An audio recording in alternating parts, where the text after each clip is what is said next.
చేస్తూనే ఉంటారు ఇటువంటి ప్రచారం. ప్రత్యేకంగా ఈ రెండు పార్టీలు కలవకూడదని చాలామంది ఎదురు చూశారు. కానీ ఈ నిర్ణయం ఎప్పుడో రాష్ట్ర ప్రజలు తీసుకున్నారు. పొత్తుని ఆహ్వానిస్తూ మనస్ఫూర్తిగా ఇరు పార్టీలు కలిసి పనిచేస్తే మంచి భవిష్యత్తు ఉంటుంది, మంచి నాయకత్వం ఉంటుంది. చంద్రబాబు నాయుడు గారు, పవన్ కళ్యాణ్ గారు కలిసి చేస్తే బాగుంటుందని ప్రజలందరూ కూడా దాన్ని భావించి ఎప్పుడో ఈ నిర్ణయం తీసుకున్నారు. సో ప్రజల తరఫు నుంచి వచ్చిన నిర్ణయం ఏది కాబట్టి ఎవరు దాన్ని చెడగొట్టాలని ప్రయత్నం చేసినా విఫలమవుతారు. ఏమండి ఒక్క నిమిషం.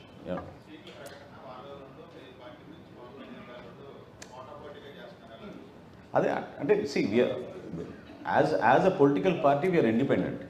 సో ఖచ్చితంగా మా నాయకుల మనోభావాలు, మా కార్యకర్తల మనోభావాలను దృష్టిలో పెట్టుకుని మా పార్టీ అధ్యక్షుడు పవన్ కళ్యాణ్ గారు కరెక్ట్గా రియాక్ట్ అవుతారు. సో సహజం అది. ఏమండి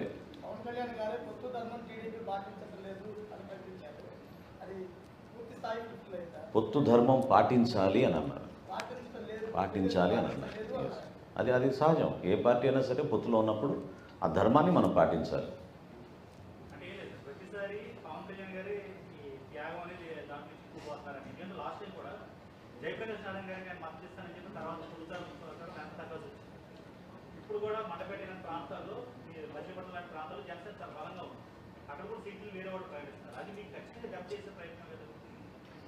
అంటే పూర్తి సమాచారం బయటికి రాకుండా మీరు కానీ నేను కానీ మాట్లాడడం అది కరెక్ట్ కాదండి. కొంచెం ఓపిక పట్టండి. వారం 10 రోజుల్లో అంత స్పష్టంగా సమాచారం వచ్చిన తర్వాత మీరు ఆ విధంగా విశ్లేషణ చేస్తే బాగుంటుంది. కానీ మనం తొందరపడాల్సిన అవసరం ఉందని నేను అనుకోవడం లేదు.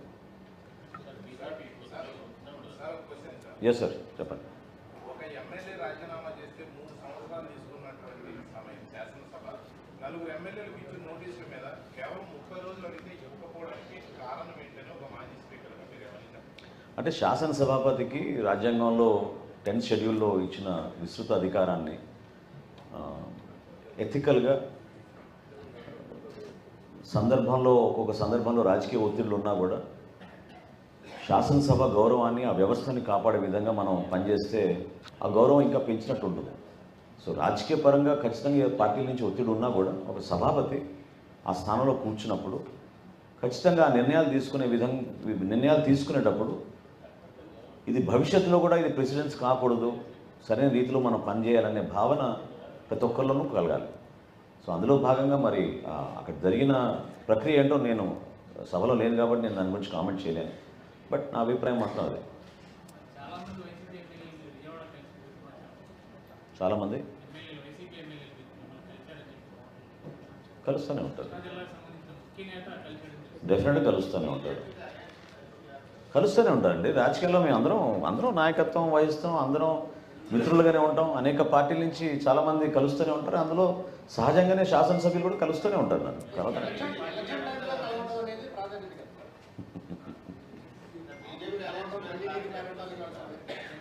This is the season for full time politics. So ఖచ్చితంగా ఈ టైంలో అందరు కలుస్తూనే ఉంటారండి. ఎన్డీఏలో భాగస్వాములమే, జనసేన పార్టీ ఎన్డీఏలో భాగస్వాములమే. మళ్ళీ చెప్పండి.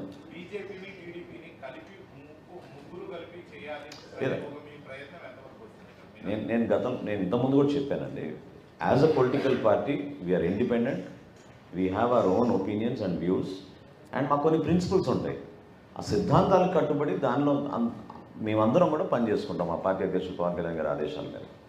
సో డెఫినెట్గా ఆయన తీసుకునే నిర్ణయాలకి మేము అందరం కట్టుబడి ఉంటాం.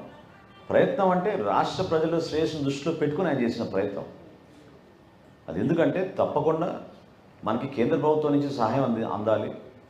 మనం చాలా నలిగిపోతున్నాం, ఆర్థికంగా వెనకబడిపోయాం, మన రాష్ట్రానికి మేలు జరగాలి. సో భారతీయ జనతా పార్టీ కూడా ఇందులో ఉంటే పార్ట్ ఆఫ్ ఇట్ తప్పకుండా మనకు ఉపయోగపడుతుందనే ఆలోచనతోటి పవన్ కళ్యాణ్ గారు అనేక సందర్భాల్లో అది వ్యక్తపరిచారు.